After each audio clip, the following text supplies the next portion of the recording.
ঢাকা বিশ্ববিদ্যালয়ের মাধ্যমে বাংলাদেশ সুন্দর সাংস্কৃতিক উপহার দিব এই ডাকসু নির্বাচন। আপনারা দেখেছেন সকাল থেকে আমি আপনাদেরকে জানিয়েছি যে আমার সকাল কর্মকাণ্ডের উপর অনলাইনে আজকে সকাল আবারও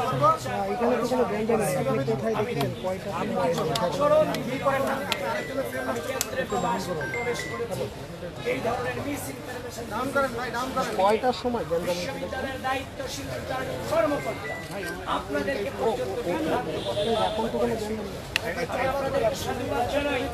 শেষ পর্যন্ত আপনারা গঠন করে এই অভিযোগ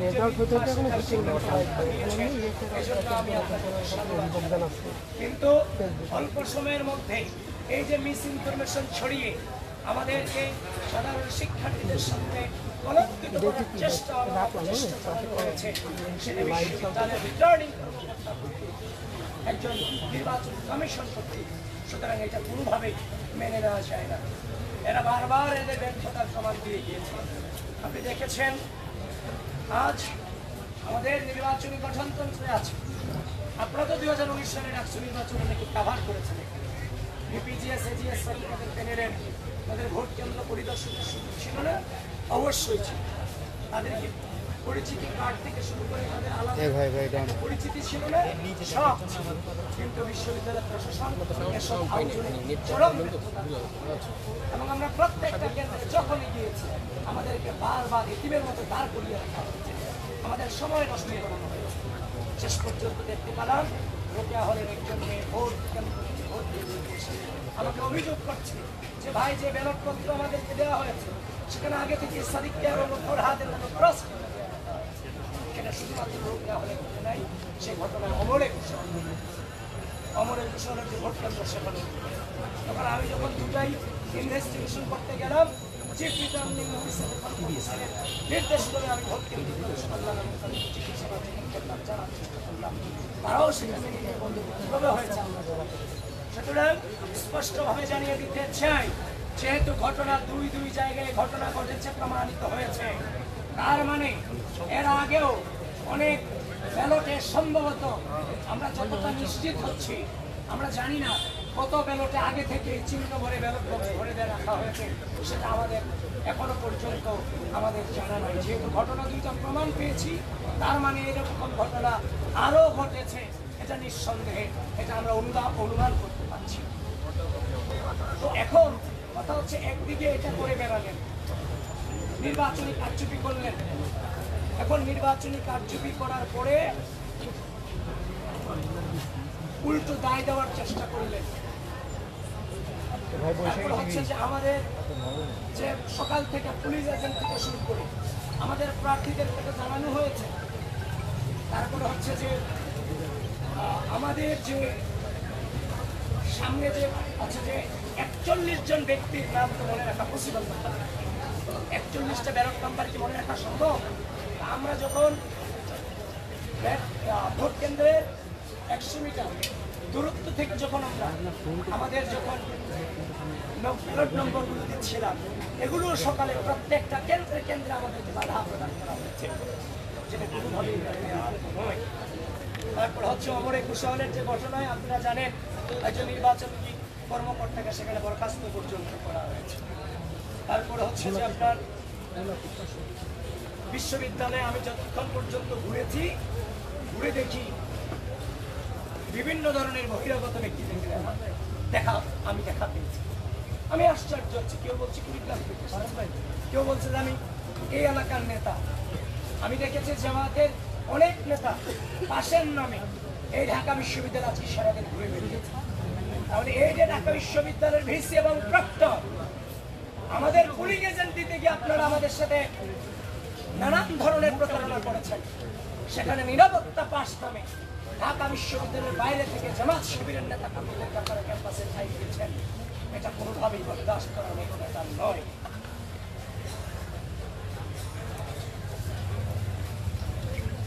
হ্যাঁ, তারপর আমরা আরো দেখেছি এবং প্রমাণ আছে আমাদের কাছে, সেই ছেলেটাও আমাদের কাছেই আছে এবং কয়েকটা অভিযোগ আমরা পেয়েছি। সেন্ট্রাল ব্যালট 2টা করে দেওয়া হয়েছে এবং অনেকে 2টা জায়গায় জমা দিয়ে আসছে এবং আমরা দেখতে পাচ্ছি সেটার রেজাল্ট কিছুটা ভোট গ্রহণে কিছুটা প্রভাব ফেলেছে বলে লাস্ট 1 ঘন্টায় বিজয় 71 হলে যে ভোট কেন্দ্র ছিল সেখানে দেখানো হয়েছে লাস্ট 1 ঘন্টায় 100 কাউন্ট হয়েছে, কিন্তু এখানে যারা অবস্থান করেছে তারা আমাদেরকে নিশ্চিত করেছে লাস্ট 1 ঘন্টায় 100 জন স্টুডেন্ট আসেনি এখানে বিজয় 71 হলে। তারপর হচ্ছে যে আমরা এখনো পর্যন্ত বিশ্ববিদ্যালয় প্রশাসনের কাছে 12টা অভিযোগপত্র জমা দিয়েছি, লিখিত অভিযোগ আমরা জমা দিয়েছি। সবকিছু মিলিয়ে আমরা যে নির্বাচন আশা করেছিলাম যে আমরা কোনো প্রশ্ন রাখতে চাই না, আমরা সেই নির্বাচনের কাছ থেকে আমরা সে শুরুতেই গণ-অভ্যুত্থান পরবর্তী যে গণতান্ত্রিক চেতনা সেই চেতনা ব্যাহত করা হয়েছে। আপনি আশ্চর্য হবেন সেই টিএসসিতে একজন ম্যান, মুনামি ম্যান, সহকারী প্রক্টর, তিনি আমাদের মেয়ে সূচনাকে পাঠ কক্ষ বিষয়ক সম্পাদক রূপা হবে মোনামিকে বলেছে তোমার ছাত্রত্ব কিভাবে থাকে আমি তোমাকে দেখে দিব। মোনামিকে তো হিংস্র আচরণ করার প্রয়োজন ছিল না, এটা তো নির্বাচন। সে তার শুধুমাত্র আপনার হচ্ছে যে আমাদের যে ব্যালট নম্বরগুলো বিতরণ করার কারণে তাকে ছাত্রত্ব নিয়ে নেওয়ার হুমকি তিনি দিয়েছেন এবং খুব বাজে বিহেভ আমাদের সাথে করেছেন। এবং তিনি রুকেয়া হলে বা যতবার আমি returning officer, chief returning officer থেকে শুরু করে প্রত্যেকের অনুমতি নিয়ে যতবার প্রবেশ করতে গেছি আমাকে বারবার তারা বাধাগ্রস্ত করেছে। সব কিছু মিলিয়ে আমরা ধৈর্য ধারণ করেছি। আপনারা আমাদেরকে বারবার বলেছেন, আমি দুপুর পর্যন্ত বলেছি আমি কোনো অভিযোগ করতে চাইনি। আছে আমরা এই গণতন্ত্রকে আমরা অনুভব করতে, আমরা এনজয় করতে চাই। দুপুর 1টা 12টার পর থেকে যখন এগুলো আসতে থাকে তখন তো আর ভোট বন্ধ করে থাকা যায় না। সুতরাং আমরা যখন দেখেছি ব্যালট 2 সেন্টারে ব্যালট নিয়ে কারচুপি হয়েছে, তার মানে ধরে নিতে পারছি এমন কারচুপির ঘটনা অনেক এখনো পর্যন্ত ধৈর্য ধারণ করে আছি।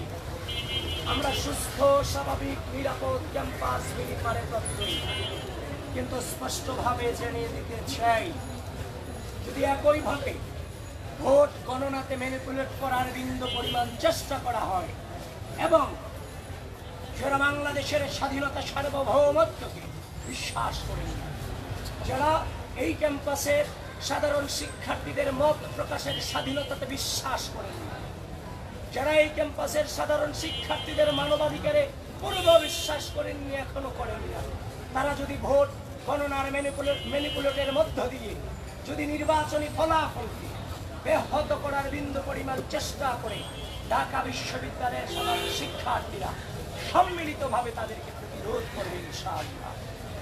এবং আমরা ইতিমধ্যেই দেখতে পাচ্ছি নীলক্ষেত, কাঁটাবন, শঙ্করপুর চারদিক থেকে দেশব্যাপী জামাত শিবিরের নেতাকর্মীরা সংঘবদ্ধভাবে অবস্থান নিয়েছে।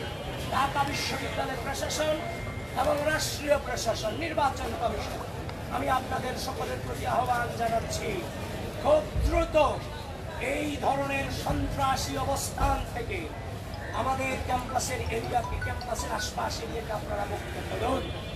এই ধরনের যোদ্ধাদেহী অবস্থান কোনোভাবে আমরা গণঅভ্যুত্থান পরবর্তী সময়ে আশা করিনি এবং সেটা রাখিও। সুতরাং আশা রাখছি আপনারা সেই ব্যবস্থাগুলো আপনারা নেবেন।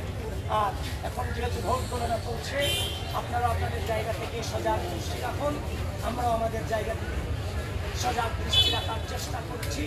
তবে বিশ্বাস করেন এই নির্বাচন সুষ্ঠু, নিরপেক্ষ এবং গ্রহণযোগ্যভাবে যদি সত্যিকার অর্থে প্রতিফলিত হয় তাহলে মনে রাখবেন বাংলাদেশ পন্থীদের ভূমিধস বিজয় অবশ্যম্ভাবী ইনশাআল্লাহ।